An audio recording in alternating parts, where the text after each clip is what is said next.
الله وبركاته. الحمد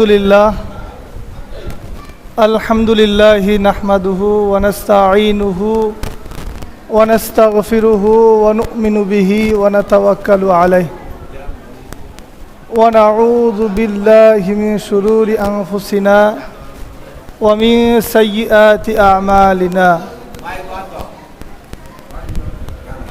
من يهده الله فلا مضل له ومن يضلله فلا هادي له ونشهد أن لا إله إلا الله وحده لا شريك له ونشهد أن سيدنا وحبيب ربنا وسندنا ومولانا محمدا عبد الله ورسوله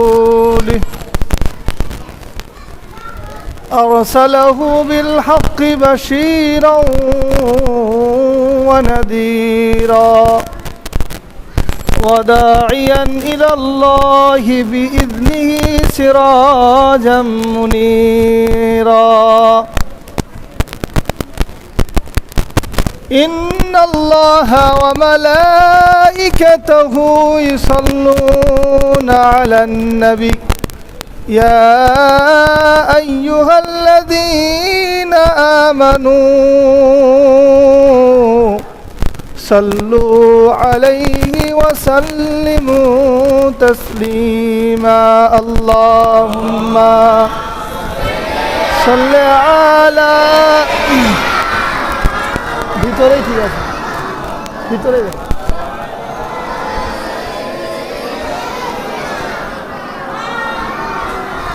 ভিতরেই ঠিক আছে। লোক শুনতে পারবে না, বুঝতে পারবে না, ভালো লাগবে।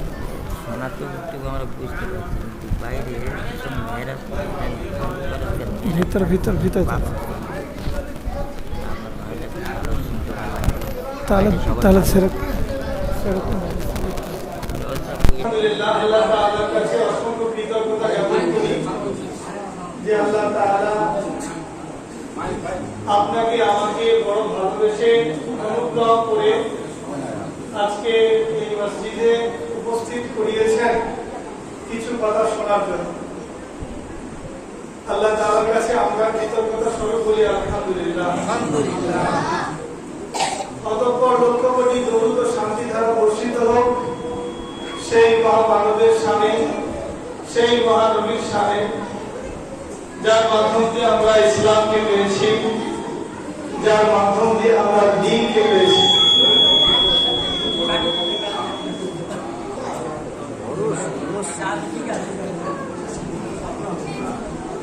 যে নবী না আসলে এই পৃথিবীর বুকে আমাদের বিচরণ করাটা কষ্টসাধ্য ছিল। যে নবীর কারণে আমরা ইসলাম পেয়েছি, টুপি পেয়েছি, দাড়ি পেয়েছি। শুধু তাই নয়, যে নবীর কারণে আমরা রহমত পেয়েছি, শুধু আমরা নয়, অমুসলিমরাও রহমত পেয়েছেন। এজন্য আমরা বিশ্ব নবীর সামনে দরুদে নজরানা পেশ করি, সকলে বলি সাল্লাল্লাহু আলাইহি ওয়াসাল্লাম।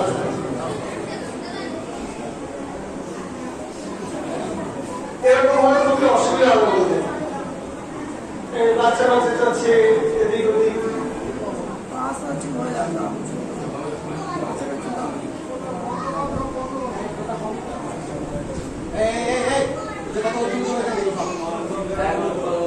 একেবারে বাচ্চাগুলোকে বার করে দেন, যারা একেবারে ছোট 10 বছরের নিচে আছে তাদেরকে বার করে দেন, ওরা কিছু বুঝবে না।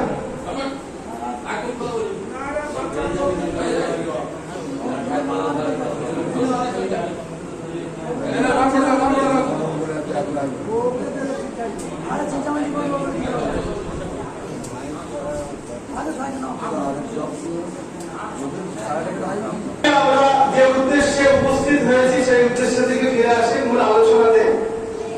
এই মাসটা কি মাস? রবিউল আউয়াল মাস। আলহামদুলিল্লাহ আমরা অনেকেই এ বিষয়ে জানি। শুরুতে একটি কথা গুরুত্বপূর্ণ যে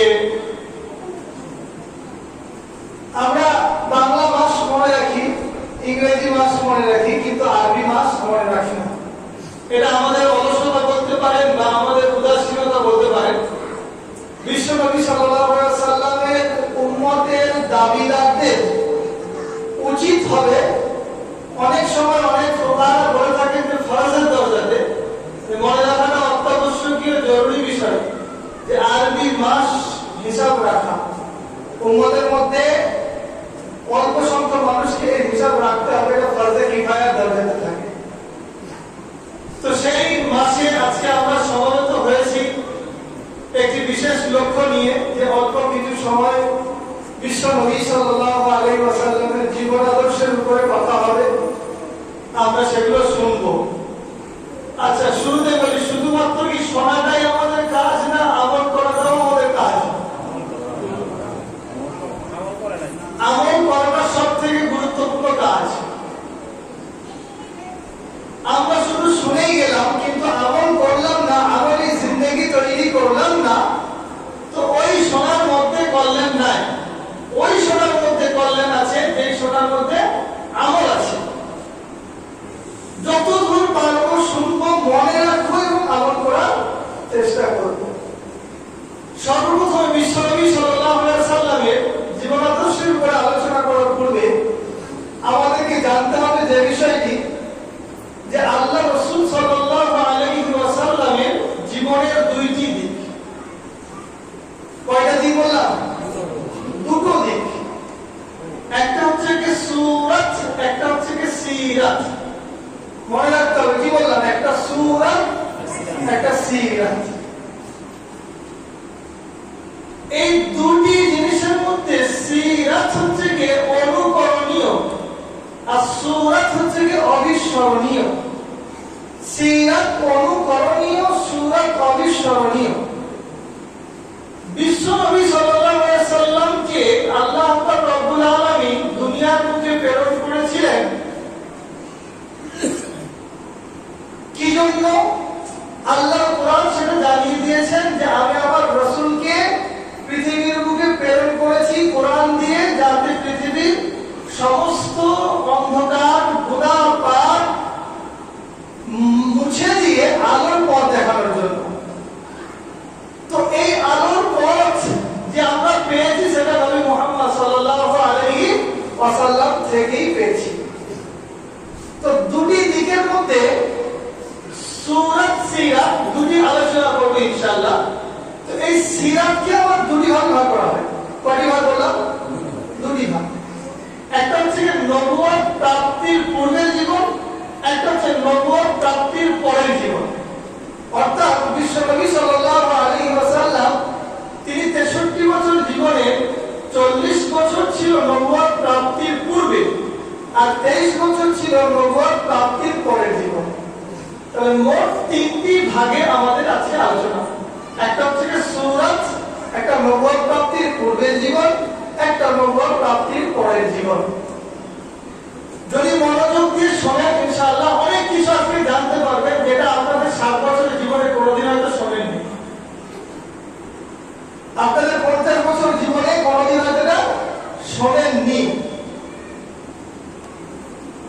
বিশ্বনবী সাল্লাল্লাহু আলাইহি ওয়াসাল্লামের সূরাতের প্রসঙ্গে আলোচনা করার পূর্বে একটা ছোট্ট কথা বলতেই হবে যে আমরা এখানে অনেকে আছি যারা বিবাহিত, আবার অনেকে আছি অবিবাহিত। আচ্ছা বলুন তো, আজকে আমরা এইখানে উপস্থিত হয়েছি আল্লাহ রাসূল সাল্লাল্লাহু আলাইহি ওয়াসাল্লামের জীবন আদর্শ সম্পর্কে জানবো বলে। আল্লাহ রাসূল সাল্লাল্লাহু আলাইহি ওয়াসাল্লামের চলন বলন কেমন ছিল জানবো বলে। আমাদের জীবনের তো 25 বছর, 30 বছর, 35 বছর অতিবাহিত হয়ে গেল। বুকে হাত রেখে যদি আমি মুসলমানের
পাচ্ছে, স্ত্রীকে দেখতে পাচ্ছে, পাচ্ছে কি পাচ্ছে না?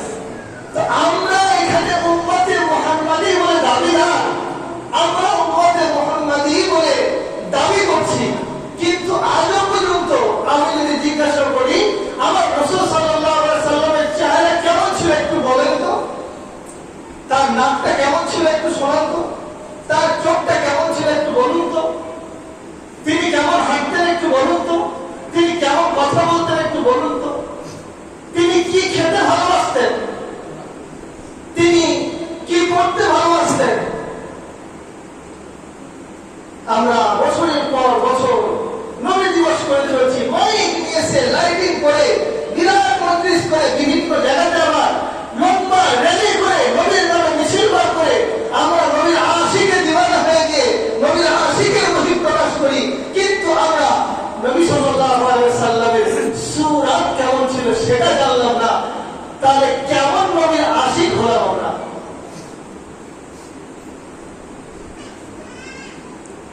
বিশ্ব নবী সাল্লাল্লাহু আলাইহি সাল্লামের সূরত সম্পর্কে আমরা কোনোদিন কোথাও আলোচনা শুনি নাই। আল্লাহ রাসূল সাল্লাল্লাহু আলাইহি সাল্লামের সূরত কেমন ছিল এ বিষয়ে আপনাকে জানতে হলে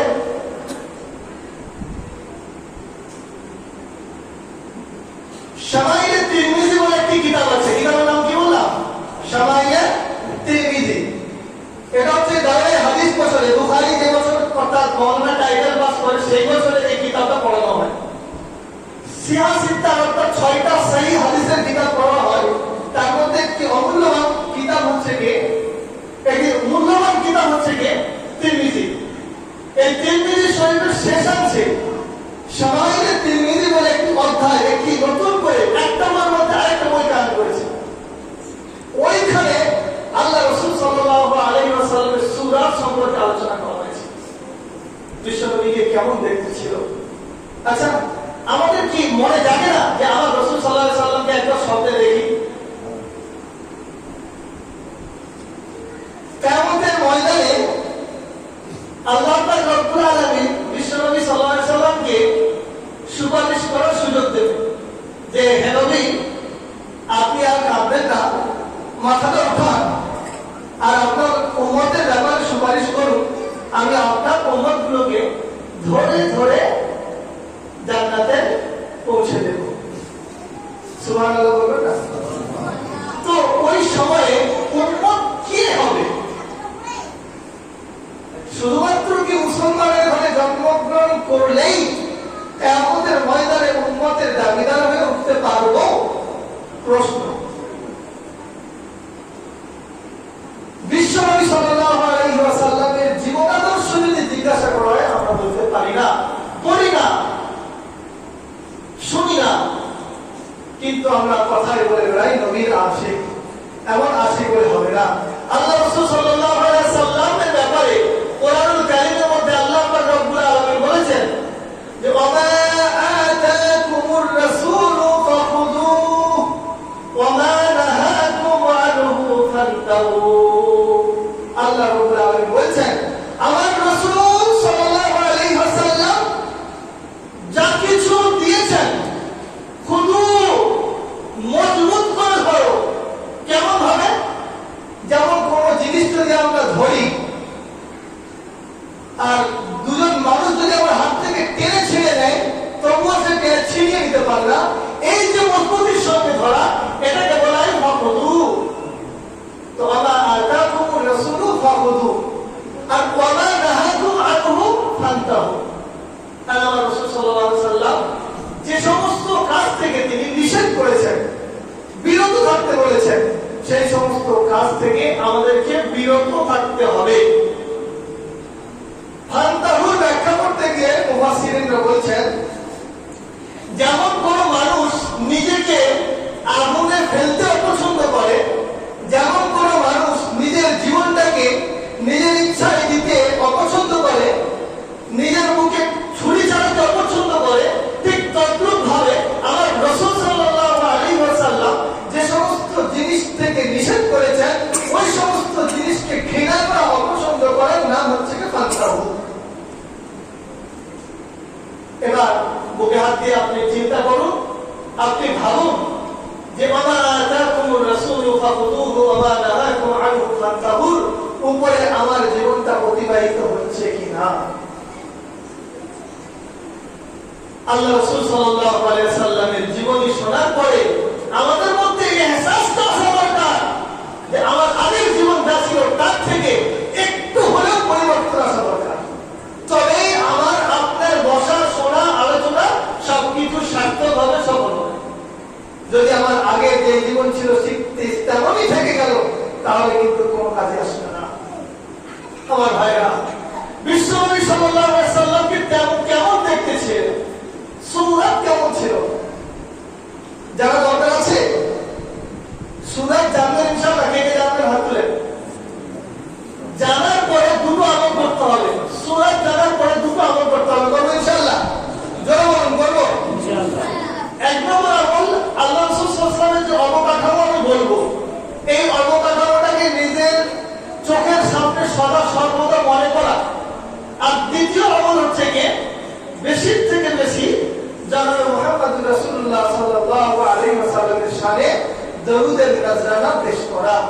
যদি কোনো ব্যক্তি এই দুটো কাজ করতে পারে, আমার রাসূল সাল্লাল্লাহু আলাইহি ওয়াসাল্লামের চেহারাকে সদা সর্বদা চিন্তা করে, আর বেশি বেশি আল্লাহ রাসূল বলেন আমাকে স্বপ্নে দেখার আশা করে এবং দরুদ শরীফ পড়তে থাকে, আল্লাহ রাসূল সাল্লাল্লাহু আলাইহি ওয়াসাল্লাম বলেন আমি তাকে দিদার দেব ইনশাআল্লাহ। আল্লাহ পাক রব্বুল আলামিন দিদার দেবেন। সুবহানাল্লাহ।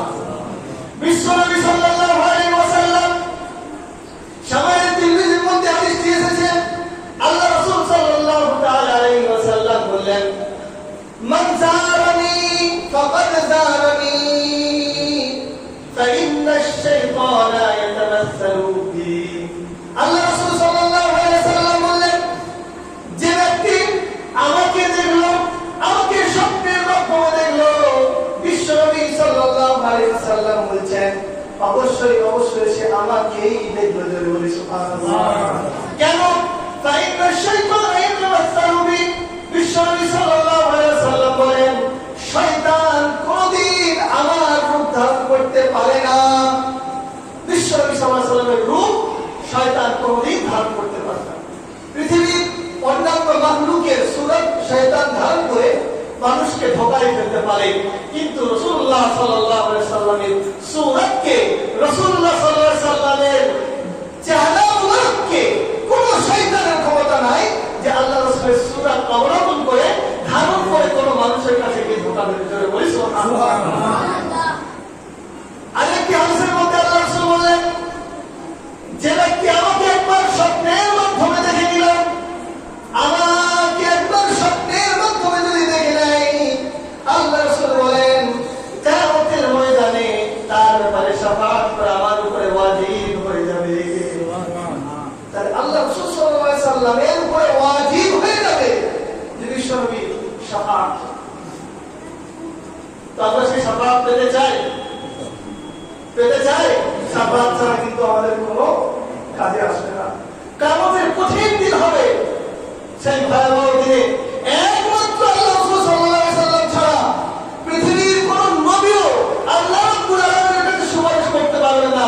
সেই নবী যদি সুপারিশ পেতে চায়, সেই নবীকে একবার যদি দিদার করে নিতে পারি, একবার যদি স্বপ্নের মাধ্যমে আমার রাসূলকে দেখে নিতে পারি, তাহলে আর কোনো চিন্তা থাকবে না। কিয়ামতের ময়দানে ওই চোখকে আল্লাহ তাআলা কোনদিন জাহান্নামে ফেলবে না, বরং ওই চোখকে আগে জান্নাতে দেবে। আল্লাহ পাক রব্বুল আলামিনের রাসূলকে কেমন ছিল? তিরমিজি শরীফের মধ্যে হাদিস এসেছে, আল্লাহ রাসূল সাল্লাল্লাহু তাআলা আলাইহি ওয়াসাল্লামের ব্যাপারে আনাস ইবনে মালিক রাদিয়াল্লাহু তাআলা থেকে হাদিসটি বর্ণিত।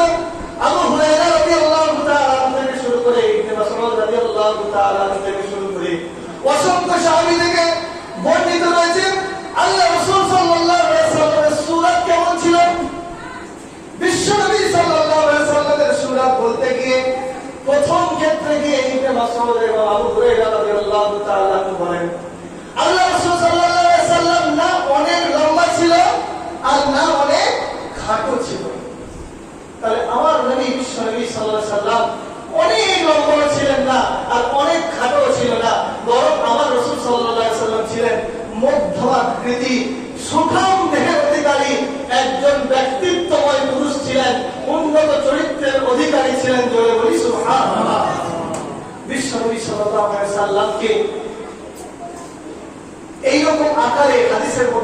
করা হয়েছে।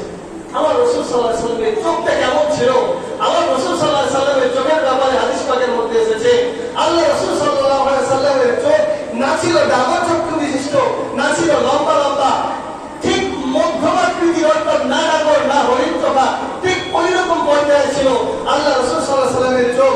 আল্লাহ রাসূল সাল্লাল্লাহু আলাইহি ওয়াসাল্লামকে দেখতে কেমন ছিল, একেবারে গোরা সাদা ছিল না, একেবারে দুধের মতো সাদা ছিল না, বরং আল্লাহ রাসূল সাল্লাল্লাহু আলাইহি ওয়াসাল্লামকে দেখতে ছিল হালকা হালকা লাল আভাযুক্ত, যেমন গোলাপের পাপড়িতে এক ফোঁটা বৃষ্টির পানি পড়ার পরে গোলাপের পাপড়ির উপরে সূর্যের আলো বিকিরণ করলে যেমন একটা আলোর আভা বেরোয়, তা আমার রাসূল সাল্লাল্লাহু আলাইহি ওয়াসাল্লামের চেহারা মোবারক ছিল এইরকম। বলি রাসূলুল্লাহ বিশ্বনবী সাল্লাল্লাহু আলাইহি ওয়াসাল্লামের চেহারা কেমন ছিল?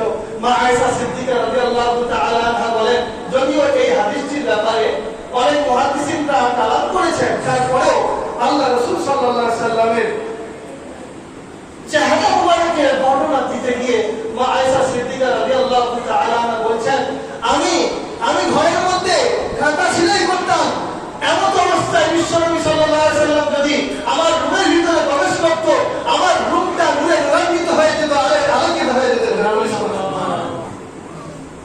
আল্লাহ রাসূল সাল্লাল্লাহু আলাইহি ওয়াসাল্লামের চেহারা মুবারকটা এত সুন্দর ছিল। আচ্ছা, আমাদের সমাজে যদি একটা কোনো ছেলেকে কোনো মেয়েকে খুব সুন্দরই দেখতে হয়, খুব সুন্দর দেখতে হয়, মানুষের মনটা কতই না মাইল হয়। তো আমার রাসূল সাল্লাল্লাহু আলাইহি ওয়াসাল্লামের চেহারা মুবারককে এমন ভাবে আল্লাহ পাক রব্বুল আলামিন বানিয়েছিলেন, বিশ্বনবীর চেহারা সম্পর্কে মা আয়েশা সিদ্দিকা রাদিয়াল্লাহু তাআলা আনহা বলছেন যে, হে মক্কাবাসীরা, তোমরা তো ইউসুফ আলাইহিস সালাতু ওয়াস সালামের কথা শুনেছো, যে ইউসুফ আলাইহিস সালাতু ওয়াস সালামকে দেখে সেই সময় মিশরের মহিলারা তারা হাত কেটে ফেলেছিল। খোদার কসম করে বলছি, আমার রাসূল সাল্লাল্লাহু আলাইহি ওয়াসাল্লামের দিকে যদি কেউ একটিবার মনোযোগ সহকারে দৃষ্টি নিক্ষেপ করে আর ওই দৃষ্টির মধ্যে যদি সে ক্ষয়ে যায়, তাহলে আয়েশা সিদ্দিকা রাদিয়াল্লাহু তাআলা আনহা বলছেন, সে নিজে কখন নিজের কলিজাকে কেটে ফেলবে নিজেরই চিন্তায় থাকবে না, নিজেরই মনে থাকবে না। সুবহানাল্লাহ বলবেন না? তো আমার রাসূল সাল্লাল্লাহু আলাইহি ওয়াসাল্লাম এমন সুন্দর চরিত্র, এমন সুন্দর দেখতে ছিল। বিশ্বনবী সাল্লাল্লাহু আলাইহি ওয়াসাল্লামের নাকটা কেমন ছিল?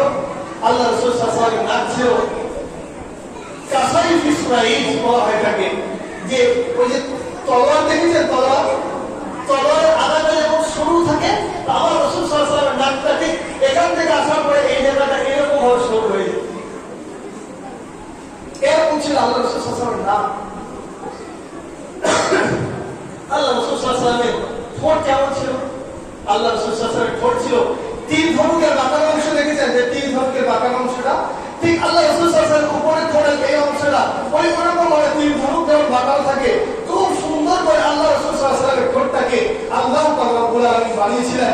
এগুলো যে কথাগুলো বলছি আমি নিজের মন গড়া কথা নয়, সবাই তিরমিজির অথেন্টিক দলিল দিয়ে বলছি। বিশ্বনবী সাল্লাল্লাহু আলাইহি ওয়াসাল্লাম তিনি যখন মুচকি হাসি দিতেন, আল্লাহ রাসূল সাল্লাল্লাহু আলাইহি ওয়াসাল্লামের হাসি সদা সর্বদাই ছিল তাবাসসুম। বিশ্বনবী সাল্লাল্লাহু আলাইহি ওয়াসাল্লাম মুচকি হাসতেন। কি বললাম? মুচকি হাসতেন। হাসিকে তিনটে ভাগ করা, কটা ভাগ করলাম? তিনটে। একটা হচ্ছে তাহতা, একটা হচ্ছে রে, একটা হচ্ছে তাবাসসুম। যারা আরবি পড়েছে তারা জানবে।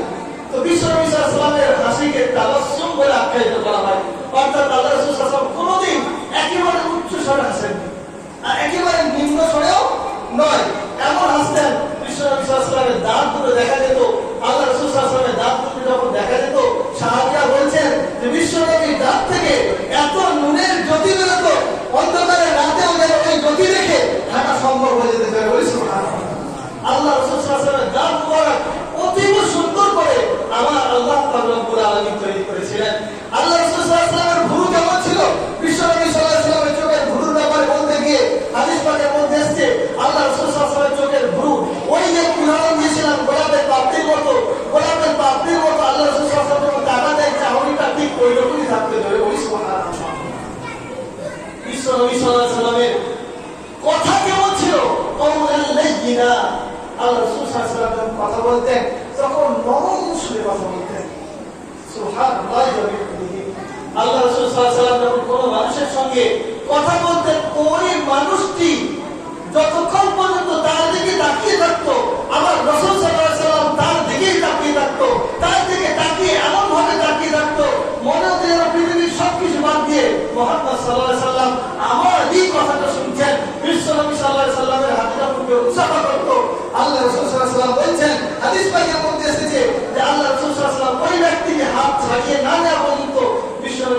সাল্লাম নিজে থেকে কোনোদিন হাতটাকে ছাড়তেন না। আল্লাহ রাসূল সাল্লাল্লাহু আলাইহি ওয়াসাল্লাম এমন আখলাকের অধিকারী ছিলেন, এমন সুন্দর অবয়বটি গঠন করেছেন আল্লাহ তাআলা রব্বুল আলামিন। তার চেহারার কথা তো বললাম, তিনি না ছিল লম্বা, না ছিল খাটো, মধ্যম আকৃতি। আল্লাহ রাসূল সাল্লাল্লাহু আলাইহি ওয়াসাল্লামের চেহারার ব্যাপারে হাদিস পাকের মধ্যে এসেছে, আল্লাহ রাসূল সাল্লাল্লাহু আলাইহি ওয়াসাল্লামের এই বক্ষ ছিল উঁচু আর পেট ছিল ভেতরের দিকে ডাউন। আল্লাহ রাসূল সাল্লাল্লাহু আলাইহি ওয়াসাল্লাম যখন হাঁটতেন তো হাদিস পাকের মধ্যে এসেছে, আল্লাহ রাসূল সাল্লাল্লাহু আলাইহি ওয়াসাল্লাম যখন হাঁটতেন তখন আল্লাহ রাসূল নিচের দিকে মুখ করে হাঁটতেন। আর এতটাই লজ্জাশীল ছিলেন আল্লাহ রাসূল সাল্লাল্লাহু আলাইহি ওয়াসাল্লাম, হাদিস পাকের মধ্যে এসেছে যে আল্লাহ রাসূল সাল্লাল্লাহু আলাইহি ওয়াসাল্লাম একজন কুমারী মহিলার থেকেও বেশি লজ্জাশীল ছিলেন। আল্লাহ রাসূল সাল্লাল্লাহু আলাইহি ওয়াসাল্লাম যখন হাঁটতেন সদা সর্বদা দৃষ্টিতে অবনত রাখতেন। কেননা হতেও পারে আমি যদি এদিক ওদিক তাকাতে থাকি কোনো ব্যাপারটা মহিলার চোখ পড়ে যেতে পারে। আমার রাসূল সাল্লাল্লাহু আলাইহি ওয়াসাল্লামকে তো আল্লাহ পাক রব্বুল আলামিন এমন আখলাক দিয়ে, এমন চরিত্র দিয়ে পৃথিবীবাসীর কাছে, উম্মতে মুহাম্মাদের কাছে শুধু নয় পৃথিবীবাসীর কাছে রিপ্রেজেন্ট করেছিলেন যে পৃথিবীর সমস্ত বড় বড় লিডার, কাফির, বেঈমান, আবু সুফিয়ানের মতো লিডার, যে একটা সময় কাফিরদের বড় লিডার ছিল, আল্লাহ রাসূল সাল্লাল্লাহু আলাইহি ওয়াসাল্লামের ব্যাপারে আবু জাহেলের মতো বড় বড় লিডার, আবু শাইবা, কুতবার মতো বড় বড় লিডার, তারাও আল্লাহ রাসূল সাল্লাল্লাহু আলাইহি ওয়াসাল্লামকে একবার কি বলতো, সাদিক আমিন করে বলি না সুবহানাল্লাহ। তো আমার রাসূল সাল্লাল্লাহু আলাইহি ওয়াসাল্লাম তিনি এমন দেখতে ছিলেন। আল্লাহ রাসূল সাল্লাল্লাহু আলাইহি ওয়াসাল্লামের হাতগুলো কেমন ছিল জানা দরকার আছে তো? আল্লাহ রাসূল সাল্লাল্লাহু আলাইহি ওয়াসাল্লামের হাত ছিল, এই হাতের এই অংশটা আল্লাহ রাসূল সাল্লাল্লাহু আলাইহি ওয়াসাল্লামের গোশতে ভরপুর ছিল। কোন সাহাবী বলছেন যে আল্লাহ রাসূল সাল্লাল্লাহু আলাইহি ওয়াসাল্লাম যখন মুসাফা করতেন তো মনে হতো যেন কোন নরম তুলার সঙ্গে আল্লাহ রাসূলের নরম তুলার সঙ্গে হাত দিয়ে মুসাফা করছে। আল্লাহ রাসূল সাল্লাল্লাহু আলাইহি ওয়াসাল্লামের হাতে হাত দিলে সাহাবীরা বলতো মন চাইতো না যে আল্লাহ রাসূলের হাত থেকে হাতটা সরিয়ে দিই। কারণ এত সুন্দর করে আল্লাহ রাসূলের হাতটা ছিল যে সাহাবীরা বলছেন যে ওই হাতটার মধ্যে এতটা তুলার মতো নরম ভাব ছিল যে কল্পনা অতীত ছিল। জোরে বলি না সুবহানাল্লাহ। আমার রাসূল সাল্লাল্লাহু আলাইহি ওয়াসাল্লামকে আল্লাহ পাক রব্বুল আলামিন এমন করে তৈরি করেছেন, কোরআন পাকের মধ্যে আছে আল্লাহ পাক রব্বুল আলামিন মানুষের ব্যাপারে বলেছেন, লাকাদ খালাকনাল ইনসানা ফি আহসানি তাকওয়িম, আমি পৃথিবীর মানুষকে সৃষ্টি করেছি আহসান তাকওয়িম, উত্তম অবয়বে। এই আহসান ব্যাখ্যা করতে কি বলেছেন, ইসমে তাফসীর, যার অর্থ হচ্ছে অতীব সুন্দর করে আল্লাহ তাআলা মানুষকে সৃষ্টি করেছেন। আর সেই মানুষের জাতির মধ্যে নবী মুহাম্মদকে আমি অতীব সুন্দর করে, সব থেকে সুন্দর করে বিশ্বনবী সাল্লাল্লাহু আলাইহি ওয়াসাল্লামকে আমি প্রেরণ করেছি। সুবহানাল্লাহ। এটা আল্লাহ রাসূল সাল্লাল্লাহু আলাইহি ওয়াসাল্লামের দৈহিক গঠন হয়ে গেল। আল্লাহ রাসূল সাল্লাল্লাহু আলাইহি ওয়াসাল্লামের চুল কেমন ছিল জানি আল্লাহ রাসূলের চুল কেমন ছিল? দেখো আজকে দাড়ি পেকে গেল, আল্লাহ রাসূলের মহব্বতে আল্লাহ রাসূলের চুলটা আমি জানতে পারলাম না। এটা নিজেকে আফসোস করা দরকার, দুঃখ করা দরকার। আল্লাহ রাসূলের কাছে বড় মাফ চেয়ে নেওয়া দরকার আল্লাহ তাআলার কাছে। আল্লাহ, আপনার রাসূল, যে রাসূল আমার জন্য এত কিছু করেছে, যে রাসূল সাল্লাল্লাহু আলাইহি ওয়াসাল্লাম আমার জন্য নিজের দান মুবারক শহীদ করেছে, অসংখ্য সাহাবীরা রক্তের বলিদান দিয়েছে, সেই রাসূলের জন্য কিছুই তো করতে পারিনি। আল্লাহ হয়তো জানতে পারিনি, মাফ করে দেবে। আজকে পর থেকে ইনশাআল্লাহ আল্লাহ রাসূলের সুন্নাত মনে রাখবেন ইনশাআল্লাহ। আল্লাহ রাসূল সাল্লাল্লাহু আলাইহি ওয়াসাল্লামের চুল কেমন ছিল? ওয়ালা বিল জাদি ওয়ালা বিল কাফি, হাদিসের শব্দ। আল্লাহ রাসূলের চুল না একদম স্ট্রেট ছিল খাঁজা খাঁজা, আর না একেবারে কুকরানো ছিল, ঠিক কুকরানো এবং স্ট্রেটের মাঝামাঝি। আর আল্লাহ রাসূল সাল্লাল্লাহু আলাইহি ওয়াসাল্লামের চুল ছিল, হাদিস পাকের মধ্যে এসেছে, এই কানের লতি যে দেখতে পাচ্ছেন, এই লতির বরাবর আল্লাহ রাসূল সাল্লাল্লাহু আলাইহি ওয়াসাল্লামের চুল ছিল। না একেবারে ঘাড় পর্যন্ত ছিল, না একেবারে এ পর্যন্ত ছিল, বরং আল্লাহ রাসূল সাল্লাল্লাহু আলাইহি ওয়াসাল্লামের চুল ছিল এই যে কানের লতি দেখছেন, এই লতি বরাবর আল্লাহ রাসূল সাল্লাল্লাহু আলাইহি ওয়াসাল্লামের হালকা কুকরানো চুল ছিল। আল্লাহ রাসূল সাল্লাল্লাহু আলাইহি ওয়াসাল্লামের চুলের ব্যাপারে ওয়ালা বিল জাদি ওয়ালা বিল কাফি শব্দ এসেছে হাদিস পাকের মধ্যে। আল্লাহ রাসূল সাল্লাল্লাহু আলাইহি ওয়াসাল্লাম তিনি এই রকম সুন্দর করে তাকে আল্লাহ রাব্বুল আলামিন দুনিয়ার মানুষের কাছে প্রেরণ করেছিলেন। আসবো ইনশাআল্লাহ মা আমিনার কথায়, মা আমিনা কি বলেছিল আল্লাহ রাসূলের ভবিষ্যতের সময়। তার আগে আল্লাহ রাসূল সাল্লাল্লাহু আলাইহি ওয়াসাল্লাম কি খেতে পছন্দ করতেন? আমরা আমাদের বিবিরা কি খেতে পছন্দ করে জানি, সবাই জানি তো ইনশাআল্লাহ, কিন্তু আল্লাহ রাসূল কি খেতে পছন্দ করতেন এটা তো জানা দরকার। এটা ঈমানের দাবি। নবীর উম্মত হয়ে কিয়ামতের ময়দানে উঠতে চাই, নবীর উম্মত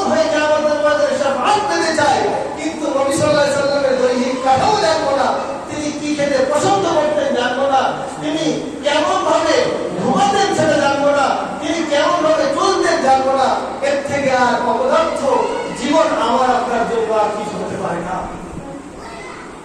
আল্লাহ রাসূল সাল্লাল্লাহু আলাইহি ওয়াসাল্লাম তিনি খেতেন বেশিরভাগ সময়, যেহেতু মক্কার ওই মরুভূমির প্রান্তরে এত ধান হওয়া সম্ভব নয়, চাল তো পাওয়া যায় না, তো আল্লাহ রাসূল সাল্লাল্লাহু আলাইহি ওয়াসাল্লাম বেশিরভাগটাই তিনি গম অথবা জবের রুটি খেতেন, গম অথবা জবের রুটি খেতেন।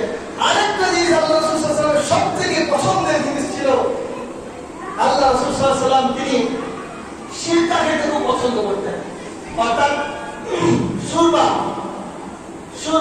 ঝোল টাইপের, অর্থাৎ ওই যে খাসির যে পা হয়, গরুর যে পা হয়, ওই গরুর পায়ের মজ্জা দিয়ে সুরমা আল্লাহ রাসূল সাল্লাল্লাহু আলাইহি ওয়াসাল্লামকে খুবই পছন্দ হয়েছিল।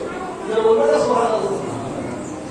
আর এসেছে আল্লাহ রাসূল সাল্লাল্লাহু আলাইহি ওয়াসাল্লাম এই ভিনিগার উঠেছে না, বিভিন্ন ভিনিগার, ওই যে আপনার আচার স্বরূপ হয়, আমাদের সময় সস টাইপের হয়, তো তখনকার সময়ে আপনার এক ধরনের সস হতো যেটা খেজুর থেকে তৈরি করা হতো। তো আল্লাহ রাসূল সাল্লাল্লাহু আলাইহি ওয়াসাল্লাম ওই খেজুরের সুরমা, ওটাকে সিরকা বলা হয়, আল্লাহ রাসূল সাল্লাল্লাহু আলাইহি ওয়াসাল্লাম ওটা খেতে খুবই পছন্দ করতেন। আল্লাহ রাসূল সাল্লাল্লাহু আলাইহি ওয়াসাল্লাম এটা তো গেল খাবারের মধ্য থেকে, ফলের মধ্য থেকে আল্লাহ রাসূল সাল্লাল্লাহু আলাইহি ওয়াসাল্লাম সব থেকে যেটা ভালোবাসতেন সেটা হচ্ছে শশা আর খেজুর। এই দুটো জিনিস আল্লাহ রাসূল সাল্লাল্লাহু আলাইহি ওয়াসাল্লাম ফলের মধ্য থেকে খুবই প্রিয় ছিল আল্লাহ রাসূলের কাছে। আল্লাহ রাসূল খেজুর খুবই খেতেন, যেহেতু সেখানে খেজুর অ্যাভেলেবেল, আমাদের দেশে তো আর খেজুর পাওয়া যায় না, খেজুর পাওয়া গেলেও এত দামি, আমাদের মতো গরিব মানুষদের কিনে খাওয়াও খুবই মুশকিল। তবে রাসূল সাল্লাল্লাহু আলাইহি ওয়াসাল্লামের সুন্নাতের এটাও তো আছে, আল্লাহ রাসূল সাল্লাল্লাহু আলাইহি ওয়াসাল্লাম তিনি শশা খেতে ভালোবাসতেন, সবজির মধ্যে কুমড়োকে আল্লাহ রাসূল সাল্লাল্লাহু আলাইহি ওয়াসাল্লাম খুবই পছন্দ করতেন। তো এই সমস্ত জিনিসগুলো আমরা খেতে পারি। আর জেনে রাখাও দরকার আল্লাহ রাসূল সাল্লাল্লাহু আলাইহি ওয়াসাল্লাম কি খেতে পছন্দ করতেন, বিশ্বনবী সাল্লাল্লাহু আলাইহি ওয়াসাল্লাম কি পড়তে পছন্দ করতেন, কি জামা কাপড় পরতেন। হাদিস পাকের মধ্যে এসেছে আল্লাহ রাসূল সাল্লাল্লাহু আলাইহি ওয়াসাল্লাম বেশিরভাগ সময় কুর্তা পরতেন, অর্থাৎ জামা পরতেন আল্লাহ রাসূল সাল্লাল্লাহু আলাইহি ওয়াসাল্লাম, জামা। এবং মতানৈক্য রয়েছে যে আল্লাহ রাসূল সাল্লাল্লাহু আলাইহি ওয়াসাল্লাম কেমন জামা পরতেন, যে আল্লাহ রাসূল গোল জামা পরতেন না লম্বা পুরো চেরা জামা পরতেন যেমন আমরা পরি, এ বিষয়ে অনেক মতানৈক্য রয়েছে, ওদিকে আমাদের না যাওয়াই ভালো। মোট কথা আল্লাহ রাসূল সাল্লাল্লাহু আলাইহি ওয়াসাল্লাম অধিকাংশ জামা এমন হতো, তখন তো এত সুন্দর করে সেলাই হতো না, হাতে সেলাই করে আল্লাহ রাসূল সাল্লাল্লাহু আলাইহি ওয়াসাল্লামের বেশিরভাগ জামাটা ঠিক থাকতো। হাদিস পাকের মধ্যে জুব্বার মতো এই জায়গায় হালকা অংশ কাটা থাকতো, আর আল্লাহ রাসূল সাল্লাল্লাহু আলাইহি ওয়াসাল্লামের এই হাতাটা এতটা হতো না, ঠিক এরকম জায়গায় আসতো, যেমন ইথিওপিয়া মানুষেরা পরে যে জামাগুলো ঠিক ওই রকম আল্লাহ রাসূল সাল্লাল্লাহু আলাইহি ওয়াসাল্লামের জামা। আর তিনি বিশ্বনবী সাল্লাল্লাহু আলাইহি ওয়াসাল্লাম কুর্তার সঙ্গে সঙ্গে পায়জামা পরতেও তিনি বেশি পছন্দ করতেন। এটা আমার রাসূল সাল্লাল্লাহু আলাইহি ওয়াসাল্লামের পরনের বিষয়। আল্লাহ রাসূল কেমন পড়তেন, আল্লাহ রাসূল কেমন খেতেন বললাম, কেমন কথা বলতে বললাম, আল্লাহ রাসূল সাল্লাল্লাহু আলাইহি ওয়াসাল্লামের সূরা বললাম। এবার আল্লাহ রাসূল সাল্লাল্লাহু আলাইহি ওয়াসাল্লামের এই সূরাতের উপরে আলোচনা এখানে শেষ করে আমরা সিরাতের দিকে ঢুকি। একবার দরুদ শরীফ পড়েন, আল্লাহুম্মা সাল্লি আলা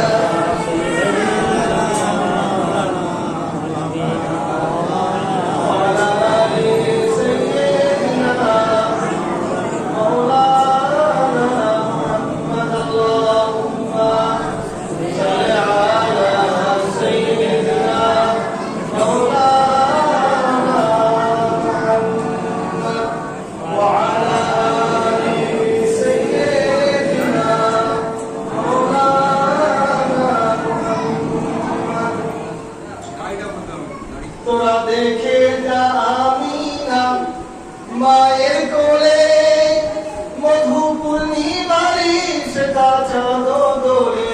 তোরা দেখে যা আমিনা মায়ের কোলে, যেন উষার কোলে রাঙা রবি দোলে। তোরা দেখে যা আমিনা মায়ের কোলে। আল্লাহুম্মা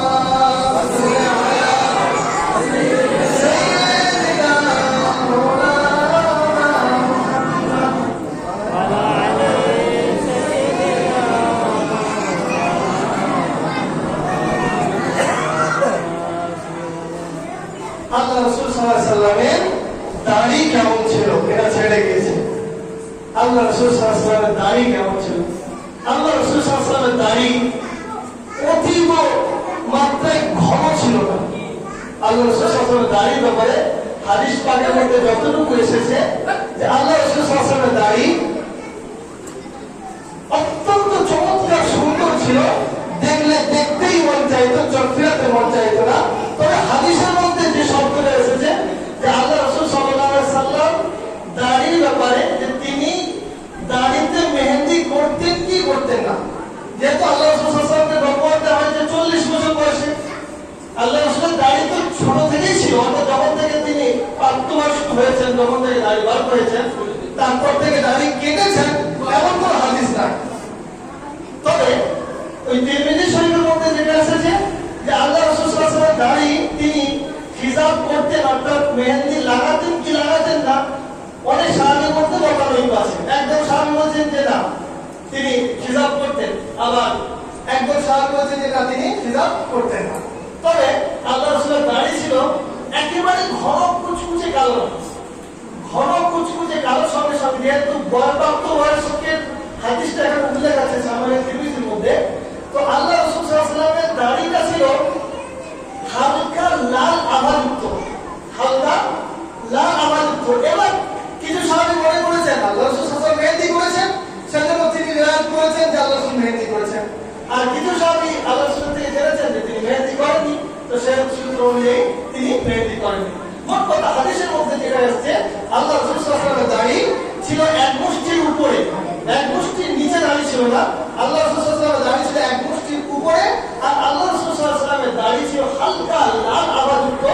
যেমন রোদের আপনার যখন অস্ত যায়, সূর্যের আলো যখন শেষ মুহূর্তে পৌঁছে যায়, একটা আলোর বিকিরণ ঘটে পশ্চিম আকাশে, তো আল্লাহ রাসূল সাল্লাল্লাহু আলাইহি ওয়াসাল্লামের দাড়ি বলা যেতে পারে ওই যে হালকা কালো লাল আভাযুক্ত আল্লাহ রাসূল সাল্লাল্লাহু আলাইহি ওয়াসাল্লামের দাড়ি ছিল।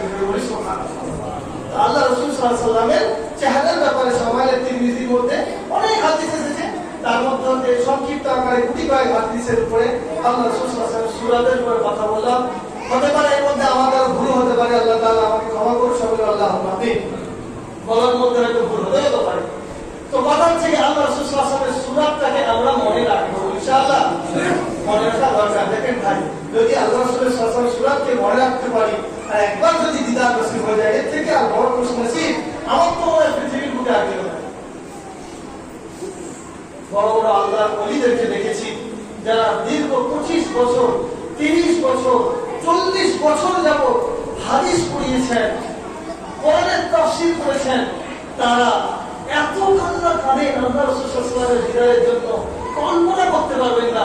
যাদের জীবনে আমার তো মনে হয় শুধু নেকি আর নেকি, নেকি আর নেকি, আল্লাহ তাআলার সঙ্গে এমন তাআল্লুকাত তাদের, না তাদের নফল কাজা আছে, না তাদের সুন্নাত কাজা আছে, না তাহাজ্জুদ কাজা আছে, সেই সমস্ত মানুষেরা পর্যন্ত আল্লাহ রাসূল সাল্লাল্লাহু আলাইহি ওয়াসাল্লামের দিদারের জন্য এত কান্না কাঁদেন। অনেকে দিদার পেয়েছেন, তারপরেও কাঁদে যে আল্লাহ একটি বারের জন্য আপনি রাসূলের দিদারটা করিয়ে দেন। যদি একবার কোন চোখ আল্লাহ রাসূলকে দেখে নেয়, আল্লাহর কসম করে বলছি, আল্লাহ রাসূলের হাদিসের আলোকে বলছি, ওই ব্যক্তির জন্য জান্নাতে যাওয়া একেবারে ওয়াজিব হয়ে যাবে, আর জাহান্নামে যাওয়া তো দূরের কথা, জাহান্নামে যাওয়ার কোন কল্পনাই তার জন্য থাকবে না। তো আল্লাহ রাসূল সাল্লাল্লাহু আলাইহি ওয়াসাল্লামের সূরাতটা এত সুন্দর করে আমার আল্লাহ রাব্বুল আলামিন বানিয়েছেন, আর পৃথিবীবাসীর মধ্যে সবথেকে উত্তম করে বানিয়েছেন আল্লাহ রাসূলের সূরাত। আল্লাহ রাসূলের সূরাত যারা দরকার, এই সমস্ত আলোচনা খুবই কম হয় সূরাতের উপরে, সিরাতের উপরে। আল্লাহ রাব্বুল আলামিন আমাদেরকে আল্লাহ রাসূল সাল্লাল্লাহু আলাইহি ওয়াসাল্লামের সূরাতকে জেহেনে রেখে দরুদে শরীফ পড়তে পড়তে নবী সাল্লাল্লাহু আলাইহি ওয়াসাল্লামের দিদার হতে হতে যেন দুনিয়ার মুখ থেকে বিদায় নিতে পারে, সেই তৌফিক দান করুন আল্লাহুম্মা আমিন। এবার আসুন আল্লাহ রাসূল সাল্লাল্লাহু আলাইহি ওয়াসাল্লামের সিরাতের দিকে। সিরাতকে দুটি ভাগে ভাগ করেছিলাম, একটা হচ্ছে নবুয়ত প্রাপ্তির আগে, একটা হচ্ছে নবুয়ত প্রাপ্তির পরে। আমার রাসূল সাল্লাল্লাহু আলাইহি ওয়াসাল্লাম তিনি যখন দুনিয়ার বুকে এসেছিলেন, সেই সালটা কত সাল ছিল ইংরেজি জানা আছে কারো?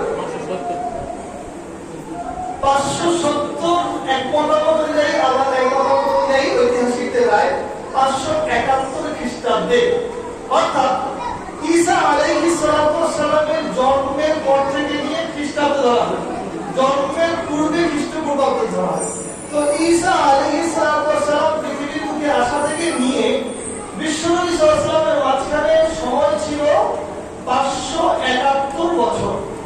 আল্লাহ রাসূল সাল্লাল্লাহু আলাইহি ওয়াসাল্লাম 571 বছর পরে অর্থাৎ 571 খ্রিস্টাব্দে দুনিয়ার বুকে ধরাধামে তিনি এসেছিলেন। এটা আমরা জানি আলহামদুলিল্লাহ। তো আল্লাহ রাসূল সাল্লাল্লাহু আলাইহি ওয়াসাল্লাম দুনিয়ায় আসার আগে আল্লাহ পাক রব্বুল আলামিন তিনি বেশ কিছু আলামত পৃথিবীবাসীর কাছে দেখিয়ে দিয়েছিলেন, যেটাকে ইতিহাসের ঐতিহাসিকরা বলে থাকেন যে ইরহাসাত, উর্দুতে বলা হয় ইরহাসাত। অলৌকিক ঘটনাবলী রাসূল সাল্লাল্লাহু আলাইহি ওয়াসাল্লামের জন্মের পূর্বে যেগুলো ঘটেছিল। আল্লাহ রাসূল সাল্লাল্লাহু আলাইহি ওয়াসাল্লাম তিনি দুনিয়ায় আসবেন, কবে আসবেন এ ব্যাপারে তাওরীদের মধ্যে সুস্পষ্ট আকারে বলা হয়েছে। তারপরেও ইহুদিরা অস্বীকার করত, এটা আমরা জানি। তো আল্লাহ রাসূল সাল্লাল্লাহু আলাইহি ওয়াসাল্লাম যখন দুনিয়ায় আসেন তার ঠিক 50 দিন পূর্বে পৃথিবীর বুকে একটা আলোড়ন ঘটেছিল। কাবার বুকে এবং মক্কার বুকে একটা বিরাট আলোড়ন ঘটেছিল। যে আলোড়ন দেখে তামাম ইহুদিদের বড় বড় পণ্ডিতেরা বুঝে গিয়েছিল যে আর বেশি সময় নাই, আমাদের ক্ষমতা হ্রাস পেতে চলেছে। পারস্য ছিল তদানীন্তন সময় সবথেকে শক্তিধর ক্ষমতা, রাষ্ট্রের অধিকার ছিল পারস্য। আর পারস্য ছিল অগ্নি পূজারী, তারা আগুনের পূজা করত। ওই পারস্য তখন পৃথিবীর একটা বড় শক্তি ছিল। যখন বিশ্বনবী সাল্লাল্লাহু আলাইহি ওয়াসাল্লাম দুনিয়ার বুকে যেদিন জন্মগ্রহণ করবেন, মা আমিনা তিনি বলছেন আল্লাহ রাসূল সাল্লাল্লাহু আলাইহি ওয়াসাল্লাম যেদিন জন্মগ্রহণ করেন সেদিনই পারস্যের বুকে যে 14টা গম্বুজ বিশিষ্ট তাদের যে মহল ছিল, সেই 14 গম্বুজ বিশিষ্ট মহল ভেঙে নিচে পড়ে গিয়েছিল। জোরে বলি সুবহানাল্লাহ। এটা একটি বড় আলামত ছিল। আরেকটি আলামত ছিল বুহাইরায়ে সাহিব বলে একটি আপনার সমুদ্র ছিল ওই পারস্য অঞ্চলে। ওই বুহাইরায়ে সাহিব, ওই পারস্য অঞ্চলের সমুদ্রটি দাফাতান উর্দুতে বলা হয় যে কালক্রমে ধীরে ধীরে শুষ্ক হয়ে যায়। তৃতীয়টি কথা বিশ্বনবী যখন জন্মগ্রহণ করেন ঘটেছিল, সেটা হচ্ছে যে পারস্যের একটি আগুন যে তারা অগ্নি পূজা করত, 1200-1400 বছর ধরে ওই আগুনটা চলছিল। কিন্তু নবী মুহাম্মদ সাল্লাল্লাহু আলাইহি ওয়াসাল্লাম যেদিন দুনিয়ার বুকে আসেন সেদিন ওই আগুন বন্ধ হয়ে যায়, বুঝে যায়, নির্বাপিত হয়ে যায়। পারস্যের বাদশা বুঝে যায় যে তাওরীতের কথা মুহাম্মদ সাল্লাল্লাহু আলাইহি ওয়াসাল্লাম দুনিয়ার বুকে এসে গেছেন, আমাদের গতি শেষ হতে চলেছে। এবার কি করেছে পারস্যের বাদশা? তার মন্ত্রিসভ থেকে লাগিয়ে দিয়েছে, ধ্বংস করে লাগিয়ে দিয়েছে। দেখো খোঁজো কোথায় সেই মুহাম্মাদের অবতরণ হয়েছে, কোথায় সে মুহাম্মদ উপস্থিত হয়েছে, দুনিয়ার বুকে এসেছে, তাকে হত্যা করবে, নাহলে তাদের ক্ষমতা থাকবে না। তো কথা প্রসঙ্গে এদিকে চলে গেলাম। আল্লাহ রাসূল সাল্লাল্লাহু আলাইহি ওয়াসাল্লাম দুনিয়ার বুকে আসার 50 দিন পূর্বে যে বড় ঘটনা ঘটেছিল সেটা হচ্ছে হস্তি বাহিনীর ঘটনা। কিসের ঘটনা? হস্তি বাহিনী, হাতির বাহিনীর ঘটনা। আমরা অনেকে শুনেছি আব্রাহা বাদশা ছিল একটি, কি নাম বললাম? আব্রাহা। উনি ছিলেন ইয়ামানের শাসক, ইয়ামানের উনি শাসক ছিলেন আব্রাহা। তো ওই আব্রাহা বাদশাহ হাবশী অর্থাৎ ইথিওপিয়ার যিনি শাসক ছিলেন নাজ্জাশী, ওই নাজ্জাশীর পক্ষ থেকে ইয়ামানের গভর্নর, ইয়ামানের শাসক ছিল আপনার আব্রাহা। আব্রাহাদেরও সমস্ত পৃথিবীর মানুষ হজের মৌসুমে কাবা শরীফ প্রদক্ষিণ করতে চলে যায়। আমাদের ইহুদিদের কোনো সিম্বল নাই যেখানে পৃথিবীর মানুষ আমাদের কাছে আসবে। ওই চিন্তা করে ওই খলিস্তার মাথায় প্রথম আসে যে কাবার বদলে একটা কাবা তৈরি করবে। তো ইয়ামানের সানা শহরে ওই আব্রাহা বাদশাহ একটা হচ্ছে কাবার বদলে, কাবা গৃহের বদলে ঠিক একটা ঘর নির্মাণ করেন, বানায়। সারা পৃথিবীর লোকে খবর ছড়াচ্ছে যে পুরনো কাবায় যাওয়ার দরকার নেই, নতুন কাবায় সবাই এসে হজ করে নতুন কাবায় উপস্থিত। কিন্তু কাবা কি লক্ষ্য করে যে আরবের সমাজ যতই তারা মূর্তি পূজা করুক না কেন, আর যতই তাদের মধ্যে শিরকিয়াত ঢুকে যাক না কেন, তাদের অন্তরে কাবার একটা ভালোবাসা ছিল। তো তাদের এই আচরণ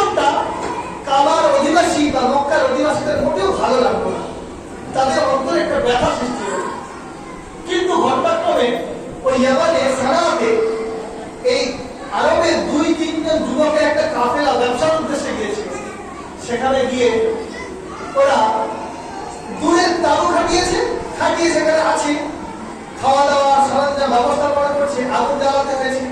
তো আল্লাহ তাআলার কুদরতের কারিশমাতে ওই আগুনটা হাওয়াতে গিয়ে ওই নকল কাবাতে লাগে, আর আগুনে পুড়ে ছারখার হয়ে যায়। এটা একটি বর্ণনা, হাদিসের একটি রেওয়ায়েত, ঐতিহাসিকদের রেওয়ায়েত।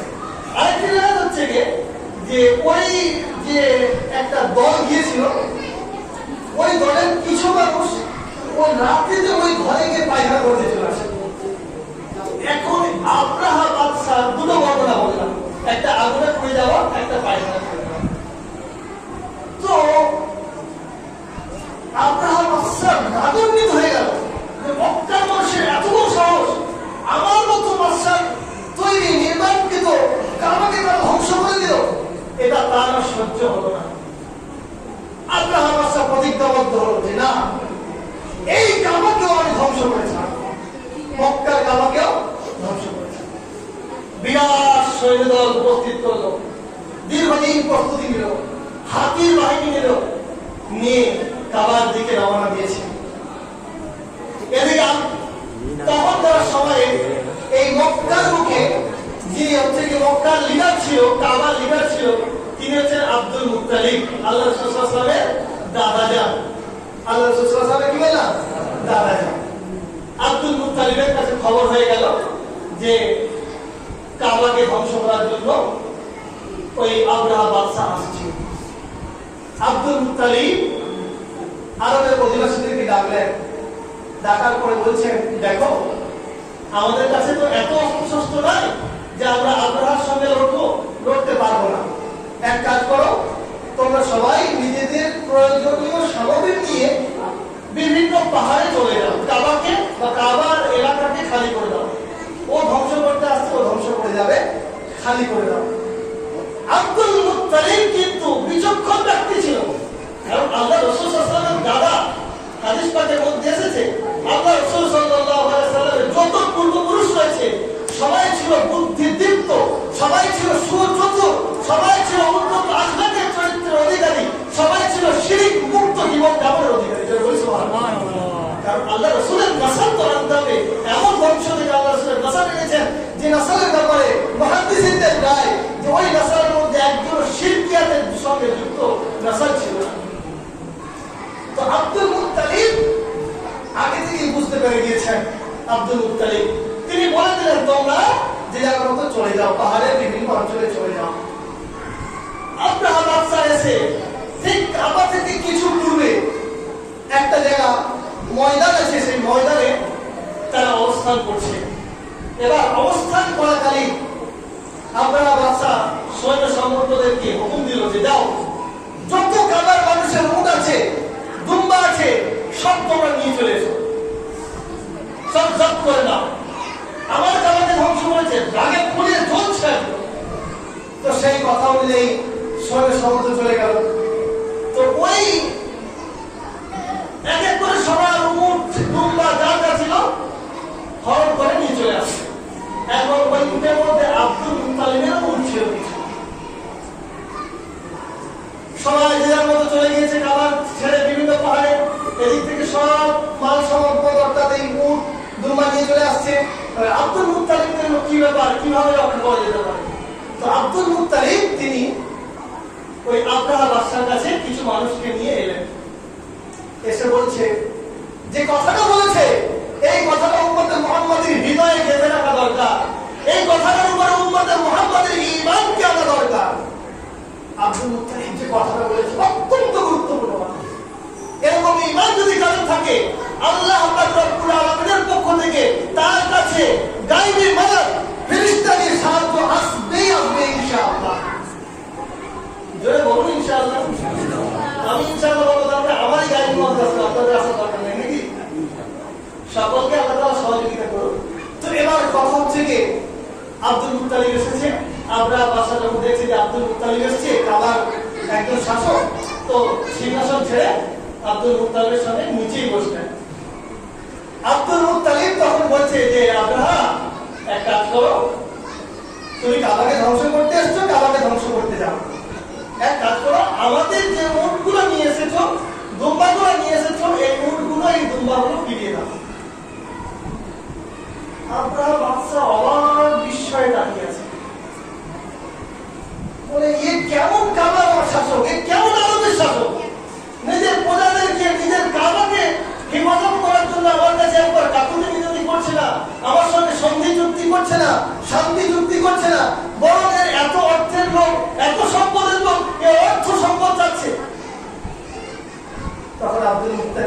একটা কথা, হে আবরা বাদশা, আমরা এবং আমি এই মুখের মালিক, এই দুম্বার মালিক, আমি এই কাবার মালিক নই। এই কাবার মালিক যিনি, সে আল্লাহ পাক রব্বুল আলামিন এই কাবাকে হেফাজত করবেন। জোরে বলি আল্লাহু আকবার। তো কাবার মালিক যিনি, তিনিই কাবাকে হেফাজত করবেন। কেমন ঈমান ছিল আব্দুল মুত্তালিব। তো আব্দুল মুত্তালিব এই কথা শোনার পর আব্দুল মুত্তালিবের তো আপনার অবস্থা ঘাবড়ে গেলেন, হতবাক হয়ে গেলেন। তারপরও আব্দুল মুত্তালিব সতর্ক বার্তা দিয়েছিল আব্রাহাকে, যে আব্রাহা, তুমি কাবাকে ধ্বংস করতে যেও না। কিন্তু কে শোনে কার কথা? আমি তো নিজে বড় হলুক, কাবাকে ধ্বংস করেই আমি ছাড়বো। আব্দুল মুত্তালিব ফিরে এলেন, নিজের কোট নিয়ে তিনি ফিরে এলেন। আব্রাহা বাদশা আগাচ্ছে। আল্লাহ পাক রব্বুল আলামিন সূরা ফিলের মধ্যে সেই ঘটনা উল্লেখ করে দিয়েছেন এবং উম্মতের জন্য একটা পরিষ্কার একটা হিদায়াত দিয়েছেন। উম্মত মুহাম্মাদি, তোমাদের উপরেও যদি কেউ এরকম অত্যাচার করতে থাকে, তোমরাও যদি আব্দুল মুত্তালিবের মতো ঈমান আনতে পারো, তাহলে তোমাদের জন্য আমার গায়েবের খাজনা থেকে, গায়েব থেকে শান্তি ইনশাআল্লাহ আসবে। আব্দুল মুত্তালিবের এই কথাটা তোমরা যদি স্মরণ রাখো, আল্লাহ তাআলা সূরা ফিলের মধ্যে বলেছেন, আলাম তারা কাইফা ফাআলা রাব্বুকা বিআসহাবিল ফিল।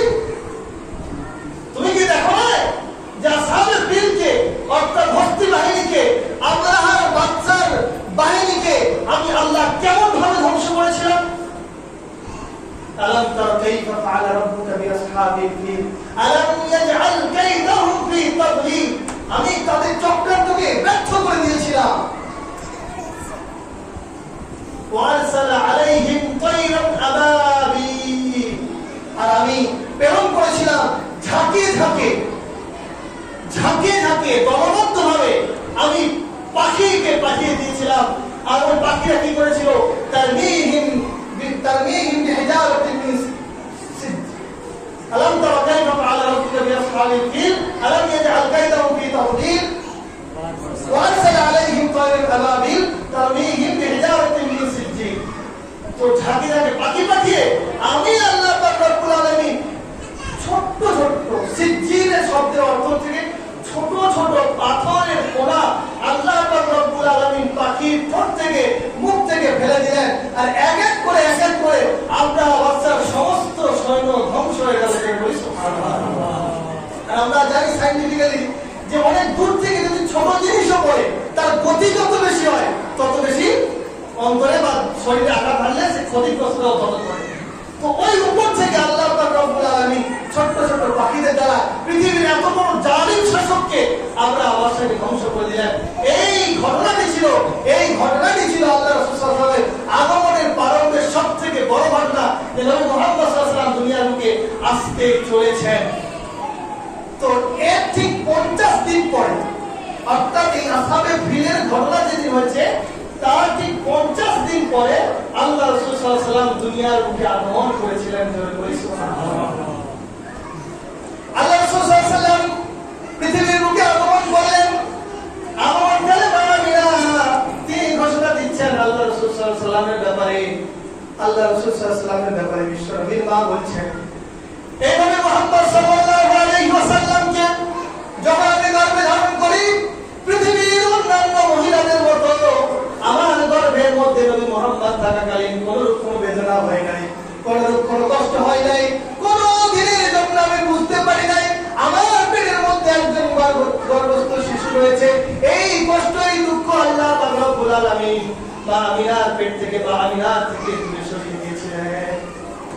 মা আমিনা বলেন, বিশ্বনবী সাল্লাল্লাহু আলাইহি ওয়াসাল্লাম যখন আমার পেটের মধ্যে, আমি দূর ওই পারস্যের কৃষ্ণার মহলগুলো 14টি বিল্ডিং আমি আমিনা এই কাবা থেকে, এই মক্কা থেকে যেন দেখতে পাচ্ছিলাম। যেটা বলতে সুবহানাল্লাহ। আল্লাহ রাসূল সাল্লাল্লাহু আলাইহি ওয়াসাল্লাম বলেন, আমি পেটের মধ্যে যখন নবী মুহাম্মদকে রেখেছি, আল্লাহ রাব্বুল আলামিন স্বপ্নের মাধ্যমে বলছেন, হে আমিনা, যখন এই শিশু পৃথিবীর বুকে জন্মগ্রহণ করবে, এই শিশু যখন পৃথিবীর বুকে আসবে, এই শিশু পৃথিবীর যেন শিশু নয়, সাধারণ শিশুদের মতো শিশু নয়। এই শিশু হবেন রাহমাতাল লিল আলামিন। এই শিশু হবেন রাহমাতাল লিল আলামিন। কাফের, বেঈমান, মুসলিম সকলের জন্য রহমত হবে। এই নবী মুহাম্মদ যখন পৃথিবীর বুকে আসবেন, তখন তুমি এর নাম রাখবে মুহাম্মদ।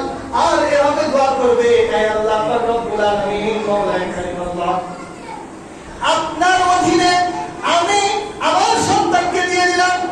আল্লাহ রাব্বুল আলামিন আল্লাহ রাব্বুল আলামিন আমিনাকে এই শব্দের মাধ্যমে এই যে কথাটা বলেছিলেন যে আপনার জিম্মাতে আমি মুহাম্মদকে দিয়ে দিলাম, এটা যেন জন্মের পরে পরে আপনি দোয়া করতে বলেন। কেন বলেছিলেন? একটা কি রহস্য। আল্লাহ রাসূল সাল্লাল্লাহু তাআলা আলাইহি ওয়াসাল্লাম দুনিয়ার বুকে আসার পূর্বেই আমরা জেনেছি আল্লাহ রাসূল সাল্লাল্লাহু আলাইহি ওয়াসাল্লামের আব্বা জান, মুহাম্মদের আব্বা জান দুনিয়ার বুক থেকে বিদায় নিয়েছিলেন। শুধু তাই নয়, আল্লাহ রাসূল সাল্লাল্লাহু তাআলা আলাইহি ওয়াসাল্লাম দুনিয়ার বুকে আসার পরে আল্লাহ রাসূল সাল্লাল্লাহু তাআলা আলাইহি ওয়াসাল্লামের বয়স যখন মাত্র 6 মাস, তখন চির বিদায় দিলেন জননী মা আমিনা। এই 6 বছর বয়স যখন, তখন মা আমিনা চির বিদায় দিলেন। তো এখানে ইঙ্গিত ছিল যে আপনি এভাবে দোয়া করবেন, আল্লাহ তাআলার জিম্মাতে আমি দিলাম, অর্থাৎ আল্লাহ পাক রব্বুল আলামিন জন্মের আগেই আমিনাকে জানিয়ে দিলেন, আমিনা তোমার জীবন চলে যাবে, তোমার স্বামীর জীবন চলে যাবে, কিন্তু নবী মুহাম্মদের জীবনের দায়িত্ব আমি আল্লাহ স্বয়ং নিয়ে আমি আমার নবীকে এমন ভাবে আরবের মধ্যে রিপ্রেজেন্ট করব, আমি আমার নবী মুহাম্মদকে এমন আখলাক করে এমন ভাবে লালন পালন করব, পৃথিবীর কোন ইতিম যেন কোনো শিকায়ত না করতে পারে, পৃথিবীর কোন গরিব মানুষ যেন আমার নবীর কাছে কোনো শিকায়ত না করতে পারে। সবথেকে ইতিমের সর্দার করে, গরিবের সর্দার করে দুনিয়ার বুকে আমার রাসূল সাল্লাল্লাহু আলাইহি ওয়াসাল্লামকে আল্লাহ পাক রব্বুল আলামিন আল্লাহ রাসূল সাল্লাল্লাহু আলাইহি ওয়াসাল্লামের পিতার নাম তাহলে কি জানলাম? আব্দুল্লাহ। কি জানলাম? আব্দুল্লাহ। আল্লাহ রাসূল সাল্লাল্লাহু আলাইহি ওয়াসাল্লাম পিতার নাম কি? Abdul Muttalib. এভাবে হাদিসের মধ্যে বা মুহাদ্দিসিন ও ঐতিহাসিকগণ আল্লাহ রাসূলের বংশনামা ইসমাঈল আলাইহিস সালাম পর্যন্ত পৌঁছে যায়। তো আল্লাহ রাসূল সাল্লাল্লাহু আলাইহি ওয়াসাল্লামের আব্বার নাম হচ্ছে আব্দুল্লাহ। তো মুহাম্মদ বিন আব্দুল্লাহ বিন আব্দুল মুত্তালিব বিন হাশিম বিন কুসাই বিন কিলাব বিন মুররা বিন কাআব বিন লুয়াই বিন গালিব বিন ফাদ বিন নাদার বিন কিনানা বিন খুজাইমা বিন মুদ্রিকা বিন ইলিয়াস বিন মুদার বিন নিজার বিন মাআদ বিন আদনান। বলি সুবহানাল্লাহ। তো এখানে আল্লাহ রাসূল সাল্লাল্লাহু আলাইহি ওয়াসাল্লামের বংশনামা যেটা আমি বললাম 17 থেকে 18টা পিতা যে নাম বললাম পূর্বপুরুষের নাম, এটা সহিহ সনদ থেকে বর্ণিত। আর কিছু রিওয়ায়াত আছে যে ব্যাপারে ঐতিহাসিকদের বা মুহাদ্দিসিনদের কালাম রয়েছে যে এটা সহিহ কি সহিহ নয়, যেটা হচ্ছে যে এই আদনান থেকে নিয়ে ইসমাঈল এবং ইসমাঈল থেকে নিয়ে আদম পর্যন্ত এ ব্যাপারে অনেক কালাম রয়েছে, কথা রয়েছে, এজন্য ওটা বলা আমার মনে হয় সেও নয়। আমি যতটুকু সেও মনে করেছি সেটা বললাম আপনাদের কাছে। তো আল্লাহ রাসূল সাল্লাল্লাহু আলাইহি ওয়াসাল্লাম বাপের নাম জানলাম, দাদার নাম জানলাম, পরদাদার নাম কি বললাম? আব্দে আর মানা। তো এই আল্লাহ রাসূল সাল্লাল্লাহু আলাইহি ওয়াসাল্লামের পরদাদাদের একটা তালিকা। আচ্ছা, আল্লাহ রাসূল সাল্লাল্লাহু আলাইহি ওয়াসাল্লামের মায়ের নাম কি? মায়ের নাম আমিনা। আমিনার বাপের নাম কি? ওয়াহাব। কি বললাম? ওয়াহাব। ওয়াহাবের বাপের নাম কি?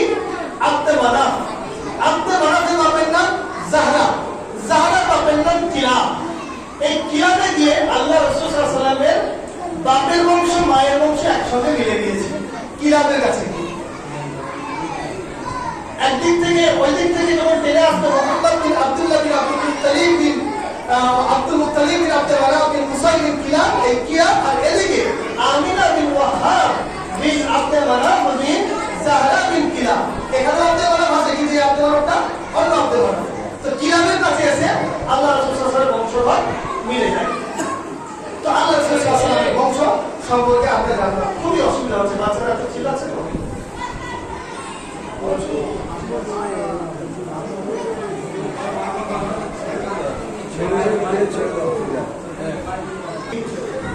আপনার 13ই রবিউল আউয়ালে একটা জায়গায় গিয়েছিলাম, সেখানে পরিবেশ খুব শান্ত ছিল। এত চিল্লাচ্ছে, নিজেকে বলতে ভালো লাগছে না। আমার মনে হয় আপনারা কি বুঝছেন আল্লাহ ভালো জানেন। কথা বুঝতে পারছেন আপনারা? আল্লাহ ভালো জানেন কি হচ্ছে, আপনারা কিছু বুঝতে পারছেন না। এত আওয়াজ আসছিল, আওয়াজ আসলে বলতে ভালো লাগে, একদম ভালো লাগে। তো তারপর থেকে যেরকম চলে চলুক, গাড়ি যতটা চলতে থাকে, তেল যতক্ষণ আছে ততক্ষণ চলুক, তারপরে বন্ধ হয়ে যাবে। এবার দর্শক করে আল্লাহুম্মা সাল্লি আলা আল্লাহ রাসূল সাল্লাল্লাহু আলাইহি ওয়াসাল্লাম দুনিয়ার বুকে আসলেন। তো আল্লাহ রাসূলের বংশনামা ইসমাঈল আলাইহিস সালাম পর্যন্ত পৌঁছে যায়। তো আল্লাহ রাসূল সাল্লাল্লাহু আলাইহি ওয়াসাল্লাম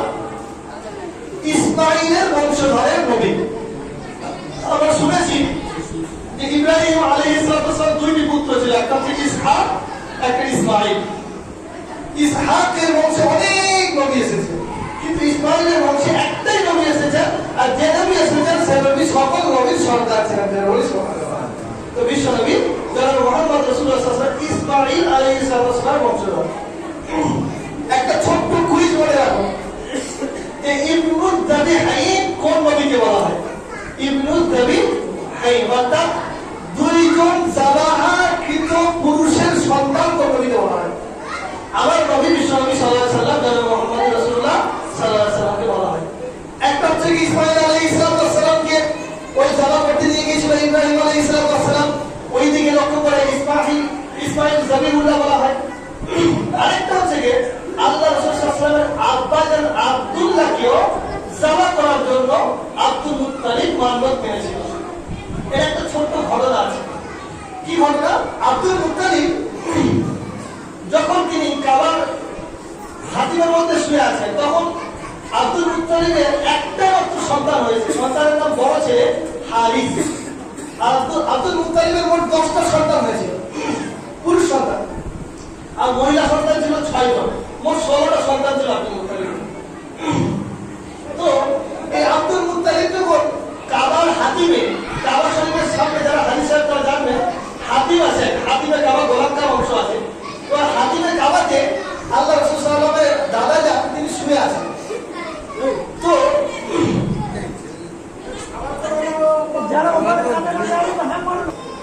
মসজিদের ভিতরে কথা বলতে না, একদম চুপ করে থাকো। মসজিদের ভিতরে কথা বল না, আর বাইরে যারা শুনছেন তারা একটু চুপ করে থাকেন। তো আল্লাহ রাসূল সাল্লাল্লাহু আলাইহি ওয়াসাল্লাম যে কথা বলছিলাম, কি বলছিলাম? হ্যাঁ, তো আব্দুল মুত্তালিব হাতিমে কাবাতে শুয়ে আছেন। আল্লাহ রাব্বুল আলামিনের পক্ষ থেকে স্বপ্ন দেখানো হচ্ছে। যে কি স্বপ্ন? যে হে আব্দুল মুত্তালিব, আমার খালিলুল্লাহ, আমার জবিহুল্লাহ ইব্রাহিম ইসমাইল, ওই যে স্মৃতি ইসমাইল আলাইহিস সালাতু ওয়াস সালামকে মরুভূমির বুকে রেখে এসেছিল মা হাজরার সঙ্গে ইব্রাহিম, ওই যে জমজম কূপ উত্থাপিত হয়েছিল, সৃষ্টি হয়েছিল, সেই কূপটাকে আরবের মানুষেরা শিরকিয়াতের আমল করতে গিয়ে ইসমাইলের স্মৃতিকে ভুলে গিয়ে ওরা বন্ধ করে দিয়েছে। আব্দুল মুত্তালিব, তুমি ওটাকে খনন করো, পুনরায় খনন করো। আব্দুল মুত্তালিব এই স্বপ্ন দেখার পরে অবাক হলেন। প্রথমে তো এত বিস্তারিত কথা বলেন নাই, বলেছেন শুধুমাত্র স্বপ্নে যে আপনি কূপ খনন করুন। কিন্তু উনি অবাক যে কোন কূপ খনন করবো। দ্বিতীয় দিন আবার একই স্বপ্ন যে আব্দুল মুত্তালিব তুমি কূপ খনন করো। তৃতীয় দিন একই স্বপ্ন যে আব্দুল মুত্তালিব তুমি কূপ খনন করো। এবার আব্দুল মুত্তালিব তৃতীয় দিনের মাথায় গিয়ে আল্লাহ পাক রব্বুল আলামিনের পক্ষ থেকে আব্দুল মুত্তালিবকে বলা হচ্ছে ওই যে কূপ যেটা ইব্রাহিম ইসমাইলের স্মৃতি, ওই কূপটা খনন করো। ওই কূপটা কোথায় আছে তার একটা চিহ্ন বলে দিয়েছে, যে ওখানে যে দেখবে রক্ত পাবে এবং পশুর পায়খানা বা আবর্জনা পাবে এবং তার পাশে কাকের বাসা পাবে, অমুক জায়গায় কূপটা আছে। আব্দুল মুত্তালিব নিজের সন্তান, একমাত্র সন্তান হারিসকে নিয়ে উপস্থিত সেখানে কূপ খনন করবে। গিয়ে দেখছে ঠিক কাকের বাসা আছে, কিন্তু ওখানে কোনো রক্ত আর পশু পাখির আবর্জনাটা তিনি পেলেন না। উনি দ্বিধাবিভক্ত হলেন, চিন্তা করলেন যে এই জায়গাটা কি সেই কূপ? আল্লাহ তাআলার পক্ষ থেকে একটা কুদরতি হুকুমে একটা হচ্ছে গিয়ে কোনো মানুষ পাশে কসাইখানা বা কোনো মানুষ গরু জবাই করতে যায়, উট জবাই করতেছিল, সেই উটটা দৌড়ে চলে আসে, জবাই করতে পারে না। ওই জায়গায় এসে যখন উটের মালিক ধরতে পারবে ওখানেই জবাই করবে। তা জবাই করতে গিয়ে পায়খানা বানিয়ে যায়, তো রক্ত পায় এবং পায়খানাও দেখতে পায়। আব্দুল মুত্তালিব বুঝে গেল যে এই জায়গাটা সেই জায়গা। কিন্তু এখন কথা হচ্ছে যে আব্দুল মুত্তালিবকে ওই কূপ কিন্তু খনন করতে দিতে চায় না আরবের মানুষেরা, বাধা প্রদান করে না, কূপ খনন করা যাবে না এখানে। আব্দুল মুত্তালিব তাদেরকে বোঝায় যে এটা আল্লাহর পাক পক্ষ থেকে আমাকে স্বপ্নের মাধ্যমে দেখানো হয়েছে, আমাকে এই জায়গায় খুব খনন করতে বলা হয়েছে, ইসমাইলের স্মৃতি এখানে রয়েছে। তো আব্দুল মুত্তালিবকে অনেক বাধা সহ্য করার পরে আব্দুল মুত্তালিব অনুমোদন পেয়ে খুব খনন করতে শুরু করেন হারিসকে নিয়ে। আব্দুল মুত্তালিব তখন কিন্তু মক্কার লিডার হয়নি, আব্দুল মুত্তালিব তার আগের ঘটনা। তখন আব্দুল মুত্তালিব কিন্তু একটা নিয়ত করেছিল, আল্লাহ আজকে আমার কোনো দল নাই, আমার সাথে আর কোনো কেউ নাই বলে আজকে এরা বাধা প্রদান করছে, আমাকে কুৎসিত কথা বলছে। আল্লাহ আপনি যদি আমার দলকে ভারী করে দেন, আমাকে যদি 10-10টা সন্তান দেন, তাহলে আমি একটা সন্তানকে আপনার রাস্তায় জ্বালা করব। আল্লাহ রাব্বুল আলামিন ধীরে ধীরে এক এক করে আব্দুল মুত্তালিবের 10টা সন্তান এবং 6টা ভাই সন্তান দিয়ে দিলেন। আব্দুল মুত্তালিব বড় একটা বল পেলেন, ছেলে থাকা মানে কি একটা শক্তি। প্রত্যেক যার বাপের যত বেশি সন্তান সে তত গর্ব করে বলে আমার আছে। তো আব্দুল মুত্তালিব ধীরে যখন ধীরে লিডার হয়ে গেলেন, পৌঁছে গেলেন মক্কার, কাবার দায়িত্ব পেলেন, বাদশাহত্ব পেলেন, তখন আব্দুল মুত্তালিব স্মরণ করলো যে আরে আমি তো মানত করেছিলাম আল্লাহ তাআলার কাছে যে আমার একটা সন্তানকে জবাই করব। তখন তার সময়ে এরকম অনেক কুসংস্কার ছিল। তো আব্দুল মুত্তালিবের সেই স্মরণ অনুযায়ী আব্দুল মুত্তালিব কি করলো যে জবাই করতে হবে, তা কিভাবে জবাই করবো, কাকে জবাই করবো, দুই ধরনের বর্ণনা এসেছে। একটা বর্ণনাতে এসেছে আব্দুল মুত্তালিব 10টা সন্তানের নাম লিখলেন, লিখে লড়াই করলেন। আরেকটা বর্ণনাতে এসেছে যে 10টা তীরে 10টা ছেলের নাম রেখে কাবার ভিতরে একটা মূর্তি ছিল, সেই মূর্তির একটা আপনার কুঠিরের মধ্যে, যেটা ভিতরে দেখা যেত না, সেইখানে 10টা তীর প্রবেশ করাবে, আর কাবার যিনি গার্ড থাকে সে সেখান থেকে যে তীর বার করবে, যার নাম আসবে তাকে জবাই করা হবে। দুটো বর্ণনাতে আব্দুল মুত্তালিবের ছোট সন্তান আব্দুল্লাহ নামই বারবার আসে। আর আব্দুল মুত্তালিব আব্দুল্লাহকে প্রচন্ড ভালোবাসতেন, তার ছোট ছেলের প্রতি ভালোবাসাটা কি স্বাভাবিক? এখন কি করবে, ছেলেকে সন্তানকে মান্যতা জানা করতে হবে। আব্দুল মুত্তালিবের মেয়েগুলো, কন্যাগুলো বাধা দেয় যে আব্বা আপনি এই কাজটা করেন না, বরং আপনি এক কাজ করুন, যে আরবের মধ্যে যে কথা আছে যে 10টা উটের, এই 10টা উটের পরিবর্তে একটা মানুষের জীবনের দাম যেটা ধরা হয়, তখন তারা সবাই যে কোনো মানুষকে হত্যা করলে তার পরিবর্তে তাকে হত্যা করা না হয়ে বরং 10টা উট তার পরিবারকে দিলে হয়ে যেত। তো সে অনুযায়ী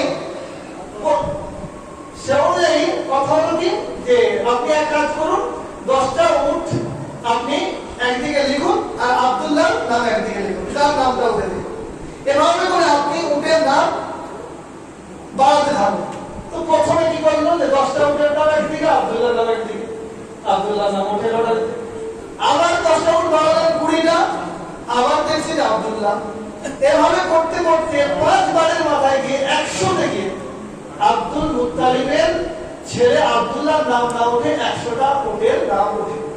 আর ওই 100 উট আজকে ইসলামিক শরিয়াতে বিধান আছে যে কোনো মানুষ যদি কোনো মানুষকে অন্যায়ভাবে হত্যা করে, যদি সেখানে শরিয়া কানুন থাকে, ইসলামিক কানুন থাকে, ইসলামী হুকুমত থাকে, তো জজ ফয়সালা দেবে যে ওকে কিসাসান কতল করো, আর যদি তার পরিবার তাকে ক্ষমা করে দেয় তাহলে 100টা উট যাকে হত্যা করেছে তার পরিবারকে দিতাম।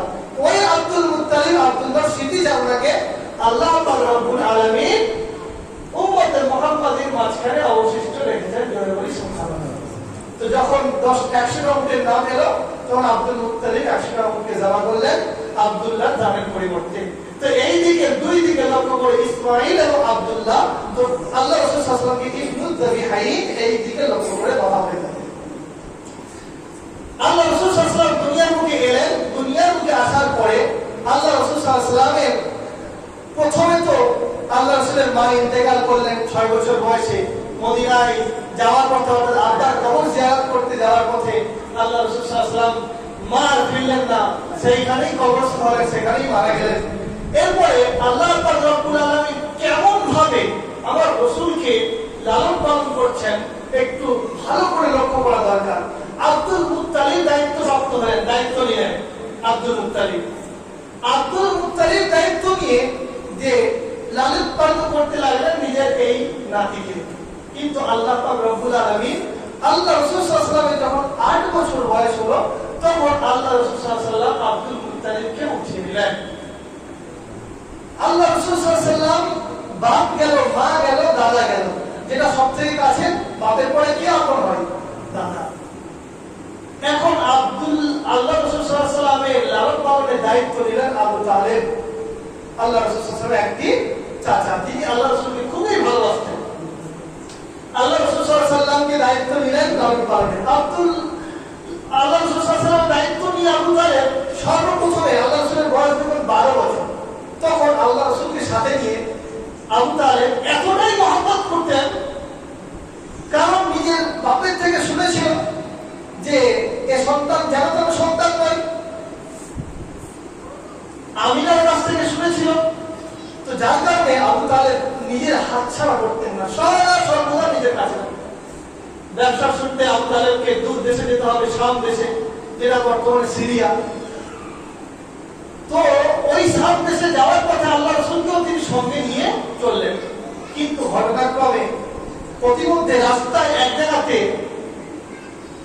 তাঁবু ঘেঁটিয়ে ওই দল ব্যবসায়ী কাফেলা অবস্থান করছেন। এমন অবস্থায় বুহাইরায়ে রাহিব বলে একজন ইহুদি পণ্ডিত ওই রাস্তা দিয়ে যাচ্ছিল। ওই রাস্তা দিয়ে যাওয়ার সময় বুহাইরায়ে রাহিব শিশু মুহাম্মদকে দেখে চিনতে পারলেন, আরে এ তো তাওরাতে উল্লেখ থাকা ওই সন্তান, যার চেহারার ব্যাপারে, যার সুরাতের ব্যাপারে তাওরাতেও আছে। বুহাইরায়ে রাহিব বুঝতে পারলো যে এ তো নবী মুহাম্মদ, একে তো হত্যা করার জন্য ওই যে শুরুতে বলেছিলাম